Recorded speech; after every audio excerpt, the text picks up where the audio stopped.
going on, everybody? I'm back at you with my second review. It's been a while since I did my review. It was the last one I did. It was on my birthday. I've been wanting to do more reviews, and some people commented on my last Dragon Box review that they wanted me to show off my anime collection. Well, it's not very big. It's gonna grow a lot more, trust me, but I figured since I want to do more reviews, not just anime reviews, but since some people asked, I'll do this one right here. It'll be another anime review, and it's a really good one. If you like anime, well, you can't say you like anime unless you've seen this movie. And well, to get it started off, this is what I'm gonna review. Akira. That's right. Akira on Blu Ray. I got this a while back at Best Buy. It was I really wanted it because I always wanted this movie whenever it was first came out on DVD, like in 2001, and I never got around to getting it. And then I couldn't find it anymore. But it's out now again on Blu Ray. And there was no excuses this time, so I had to pick it up. I've had it for several months now. But let's do a review. Alright. Here's the picture on the front. Shiny. The original movie poster, I'm pretty sure. On the back, it's got the Akira writing with all the characters inside. You want me to read the story to you? It says, Kashihiro Otomo's earth-shaking masterpiece Akira finally available on Blu-ray.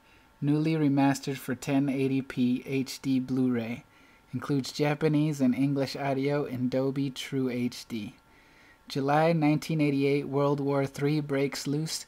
Then in 2019, in Megalopolis, Tokyo, as the leader of the group of young, robust delinquents, Kaneda and his knights tearing through the urban waste, racing his motorbike against the rival groups. One night, while riding with his gang, his friend Tetsuo suddenly encounters a strange boy, the product of human experimentation, and is injured in the ensuing crash.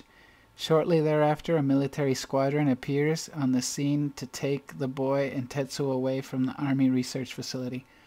Determined to free Tetsuo from capture, Kaneda sneaks into the army research lab.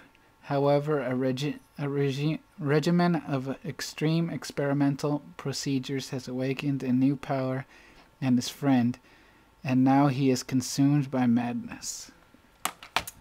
Alright, let's take a look inside.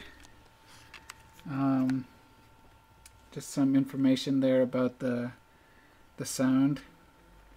And there's the disc. It looks like the layer where they kept Akira hidden underneath the ground, which they don't really show in the movie, but in the graphic novel, it has everything about that. Alright, so let's get off talking about this film. First thing I want to say is the picture quality in this Blu-ray. This was the first animated, hand-drawn animated, not like CG animated film that I saw on Blu-ray. Let me tell you, it looks amazing. I never knew a hand-drawn cartoon could look like this. I mean, I've seen several now since then, like Pinocchio and whatnot. And if there's going to be one animated feature that you're going to get on Blu-ray, make it this one. Because, I mean, Akira itself is renowned for its art style. It came out in 1988, pretty sure. And in America, there was stuff like Oliver and Company from Disney, and Americans had never seen anything like this. There's everything to the smallest detail is drawn. I think it took a couple years to animate this feature, and I was talking about how I read the manga before this. The manga is 6 volumes long, and it's super. I don't even know how long they took on that, but it's amazing. And if you're gonna have one Blu-ray in your collection to show off how good animated features can look, make it Akira. And all right, let's go on to the. Well, let's review the movie itself. It's a great movie, and if you haven't seen it, then the best thing I could tell you is to read the mangas, because I read the mangas a long time ago before I saw the movie. I saw the movie maybe five years ago for the first time, and I read the mangas before I saw it, and I was thinking to myself, now this wouldn't make any sense to me unless I read the mangas, because the mangas have a lot more story than the actual movie does, because it's 6 volumes, and of course they couldn't fit that into a 2-hour movie, so they cut out a lot of stuff. I mean, they don't even really show Akira in the movie. But after a few watches, you're gonna get the story, and it's gonna be really interesting, and it's gonna make a lot of sense. It's well developed. You just won't pick it up in the first viewing because it's kind of deep. But if you're gonna watch any anime, and if you're not an anime enthusiast, then I would say start at Akira. It's a good place to start off, just for the animation alone, because you'll appreciate it for that. Alright, let's talk about the sound. Now, a lot of people are saying this Blu-ray is one of the best Blu-rays for sound if you have a true HD surround sound system. I just have a 5.1 Dolby Digital surround sound system, so I can't completely review it for that, but it sounds amazing on 5.1, so I can only imagine. They call it hypersonic, I'm pretty sure. Yeah, the Japanese audio is in hypersonic sound, and that's where the majority of the 50 gigabytes on the Blu-ray goes to, because apparently the sound is so good that it takes a lot of space on the disc, which we'll get to that when we talk about the extras. The American dub is not hypersonic sound, and in case you were wondering, it still sounds amazing. But on another note, in case you were wondering, the dub is the second dub, not the one from that originally appeared in the 1988 version when it came to America, but it's the second dub that they came out with when the DVDs came out, the new dub, which I've seen both of them, and I don't really have a preference. Some people think the old one's better, some people like the new one better.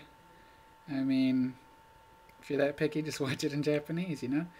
But the one thing I liked about the old one is it had, not a lot of people know this, but Canada's voice in the original dub was,